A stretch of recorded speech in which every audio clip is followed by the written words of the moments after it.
781 ජපන් use button hall එකක් තමයි අපිට මේ දක්වන්න ලැබෙන්නේ. අපි බලමු මුලින්ම මේකේ නූල් දාන විදිය. මේකේ නූල් දාන්න නූල් කෝන් දෙකක් තියෙනවා. ඒකේ දකුණු පැත්තේ එකෙන් තමයි නූල් කෝන් එකේ අපි වහන මැෂිමේ හෙඩ් එකට නූල ගන්නෙ. ඒකට හේතුව වම් පැත්තේ තියෙන එක නූල් රිවයින්ඩරේට භාවිතා කරන නිසා. ඒවල මෙතන දකුණු පැත්තේ මේ විදිහට ඇවිල්ලා ටෙට් ස්ටෑන්ඩ් එක උඩ කොටසට ඇවිල්ලා ඊට පස්සේ මෙතන මේ පේන ටෙට් ගයිඩ් එකට උඩින් කෙලින්ම ඇවිල්ලා මේ විදිහට අඹරලා මෙතෙන්ට වැටෙනවා. මෙතෙන්දි මම කියන්න කැමතියි මෙතන උඩ තියෙන ටෙන්ෂන් පෝස්ට් එකක් අනිවාර්යෙන් මේ ටෙන්ෂන් පෝස්ට් එකට නූල වැටලා තියෙනවා. මේකේ අපිට මහද්දි දක්වන්න ලැබෙනවා ටෙන්ෂන් පෝස්ට් එකට හදිස්සියේ වැටුන්නේ නැතුව තිබුණොත් මේකට වැටලා තිබ්බ නැත්නම් යටින් අනිවාර්යෙන් ගුලි වෙනවා. ගොඩාක් හිට බටන් හෝල් වල යට නූල ගුලි වෙලා හිර වෙන්න හේතු වෙන්නේ මේ බටන් හෝල් එකට මෙතෙන්ට වැටෙන්නේ නැති හේතුව කියන එක අපිට අත්දැකීම නිසා. ඊළඟට කොටස තමයි මේ තියෙන කම්බිය.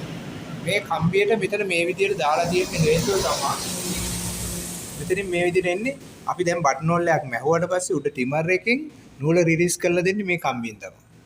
මේකෙන් තමයි උඩ නූල රිලීස්. ඊට පස්සේ මේ විදිහට ඇවිල්ලා මේ ටෙඩ් ගයිඩ් එකේ මේ ආකාරයෙන් තමයි නූල දාන්නේ. ඊට පස්සේ ඔබට පේනවා ඉතින් මේ විදිහට ටෙඩ් ගයිඩ් එක ඇවිල්ලා මේක රිලීස් වෙලා තියෙන අතර වෙලා තියෙද්දි ඊට පස්සේ මේ යටින් ඇවිල්ලා මේ විදිහට ඇවිල්ලා ටෙක්අප් එකට එනවා. මේ කම්බිය ඇතුලෙන් එනවා. ඊට පස්සේ මේ ටෙක්අප් එක හරහා මෙතෙන් ඇවිල්ලා ඊළඟට මේ කොටසට මේ ටෙඩ් ගයිඩ් එකෙන් පස්සේ මේ කොටසට අනිවාර්යෙන් නූල දාන්න ඕනේ. මේක නූල මෙතනින් කරන ක්‍රියාව තමයි බටන් හෝල් එකේ බ්ලේඩ් එක කැපෙන්න ආධාර වෙන්නේ මේ කොටස. උඩ පේන. මේකට දාලා තිබ්බොත් විතරයි මේ මෙතන මේ හෝල් එක කැපෙන්නේ. බ්ලේඩ් එක වදින්නේ අනිවාර්යෙන් මේකට දාලා තිබ්බොත්. මෙතනින් පන්නලා තිබ්බොත් එහෙම බ්ලේඩ් එක වදින්නේ නැහැ. බටන් හෝල් එක විතරයි වදින්නේ. ඒ හින්දා මේකට දැම්වීමත් අනිවාර්ය බව මතක තියාගන්න. ඊළඟට මේ ටෙඩ් ගයිඩ් එක තමයි ඊළඟට යන්නේ. ඊළඟට මෙතන මේ නීල් බාර් ටෙඩ් ගයිඩ් එකට අනිවාර්යෙන් නූල දාන්න ඕන. ඊට පස්සේ මතක තියාගන්න ඕන දේ තමයි මේ බටන් හෝල් වල නූල දාන්නේ ඉස්සරහින් ඉඳලා පස්සට නෙවෙයි මෙතන මේ පැත්තේ ඉඳලා මෙහෙට. ඒකට කාණු එන්නේ මේ පැත්තට මේ මැෂින් එකේ. එතකොට එහෙ ඉඳලා බ්ලේඩ් එක පැත්තේ ඉඳලා ඇතුළට මේ පැත්තට තමයි නූල දාන්නේ. ඒ ටික මතක තියාගන්න ඕන. ඊට අමතරව මේ බටන් හෝල් එකේ දැන් අපි මහගෙන යන අතරේ බ්ලේඩ් එක නතර කරන්න උවමනාවක් වුණොත් බ්ලේඩ් එක මහගෙන යන අතරේ බ්ලේඩ් එක වදින්න නැතුව තියාගන්න ඕන. මේක පාත් කරලා අපිට පුළුවන් මේක තද කරගෙන හිටියොත් බ්ලේඩ් එක වදින්නේ නැහැ.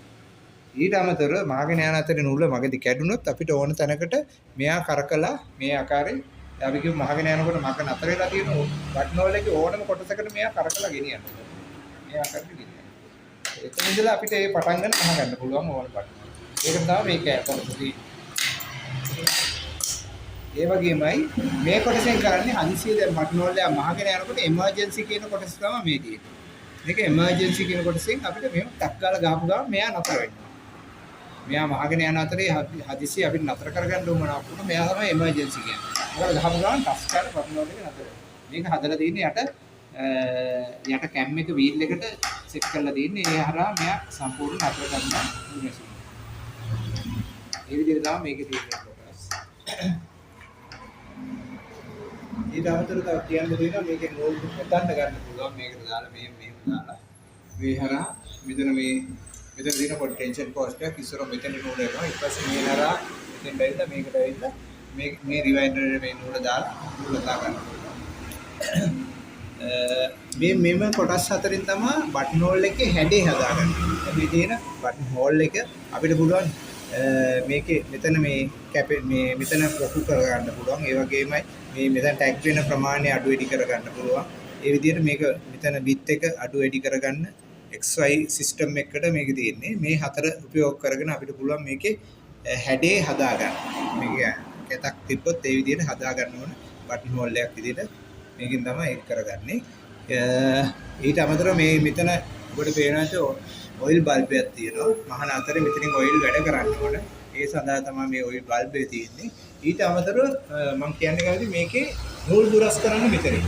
මේකේ වීල් මාර්ක් කිරීමෙන් තමයි වෙලේ වගේ වීල් මාර්ක් කරලා තමයි නූල් දුරස් කරන්නේ.